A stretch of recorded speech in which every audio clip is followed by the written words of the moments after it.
Long island sound Atlantic समंदर की शाख है जो न्यूयॉर्क के इलाके लॉन्ग आइलैंड को अमेरिकी ईस्ट कोस्ट से अलग करती है।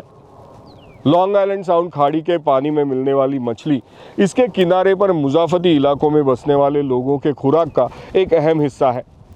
लेकिन लॉन्ग आइलैंड साउंड के इर्द गिर्द बड़ी तादाद में रहने वाली आबादी और इंडस्ट्रियलाइजेशन की वजह से लॉन्ग आइलैंड साउंड के पानी को पोल्यूशन का खतरा भी रहता है। अब यूनिवर्सिटी ऑफ कनेटिकट के कुछ साइंटिस्ट्स अपने रिसर्च के जरिए लॉन्ग आइलैंड साउंड खाड़ी के पानी में ऐसे पोल्यूटेंट्स ढूंढने की कोशिश कर रहे हैं जिन्हें फॉरएवर केमिकल्स कहा जाता है। यूनिवर्सिटी ऑफ कनेटिकट से ताल्लुक रखने वाली साइंटिस्ट्स केटलिन कैम्बेल और जोफिया बाउमन रियासत कनेटिकट के न्यू हेवन इलाके में लॉन्ग आइलैंड साउंड खाड़ी के पानी और मछली के सैंपल्स इकट्ठे कर रही हैं। We're collecting smaller fish, the Atlantic silver sides, and those are kind of feeder fish, and they have a small. हम नॉर्थ अटलांटिक सिल्वर स्लाइड्स जैसी छोटी मछली के सैंपल्स इकट्ठे कर रहे हैं जो ज्यादा दूर तक सफर नहीं करती। इनसे हमें मकामी आलूदगी की वजूहात के बारे में पता लगेगा। वही बात ऑयस्टर्स की भी है, वो पानी में एक ही जगह मौजूद रहती हैं, तो उनसे हमें पता लगेगा कि यहाँ पानी में कौन से पोल्यूटेंट्स आ रहे हैं। साथ ही कुछ बड़ी नस्लों जैसे ब्लैक सी बैस, ब्लू फिश और ब्लैक फिश पर भी गौर कर रहे हैं।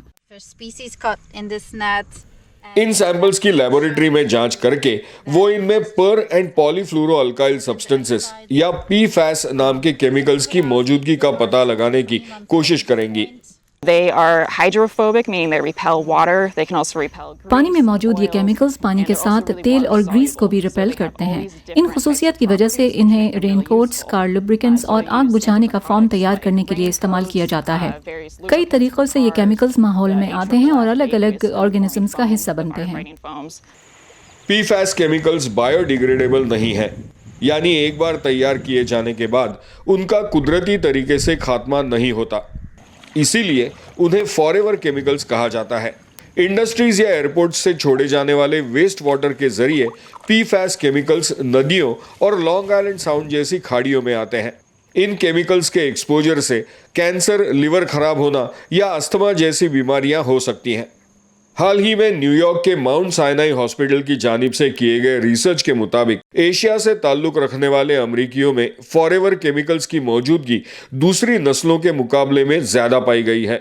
इन केमिकल्स के सेफ लेवल्स क्या हैं ये कोई नहीं जानता, और इसी की मालूमात हासिल करने के लिए इस रिसर्च को national oceanic and atmospheric administration और कनेटिकट डिपार्टमेंट ऑफ एनर्जी जैसे हुकूमती इदारे भी सपोर्ट कर रहे हैं। The levels for consumption and safety are... पीफैस के इस्तेमाल के महफूज सतह के बारे में तसव्वुर साइंटिफिक मालूमात के साथ जाहिर हो रही है। हम हमारे रियासती पार्टनर्स के साथ मिलकर ये लेवल तय करने के लिए काम करेंगे। सेफ या अनसेफ लेवल्स तय करना इस रिसर्च का मकसद नहीं है। इसके जरिए हम उन इदारों को डाटा मुहैया करेंगे जो इस मामले में फैसला करते हैं। यूनिवर्सिटी ऑफ कनेटिकट के साइंटिस्ट्स इस रिसर्च से हासिल होने वाली मालूमात इस इलाके के लोगों तक भी पहुंचाना चाहते हैं, जिनकी सेहत पर पानी में मौजूद फॉरएवर केमिकल्स का बुरा असर पड़ सकता है। We are finding PFAS everywhere. हमें हर जगह पीफास मिल रहे हैं और यहाँ की कम्युनिटी इस बात पर तशवीश महसूस कर रही है कि इलाके का पानी और मछली इससे पोल्यूट हो रहे हैं। कम्युनिटी मेंबर्स मुझसे और दूसरे रिसर्चर्स से राब्ता रखे हुए हैं। वो दरख्वास्त कर रहे हैं कि इन पोल्यूटेंट्स के बारे में हम और छानबीन करें। ये रिसर्च मुकम्मल होने में अभी कुछ महीने लग जाएंगे।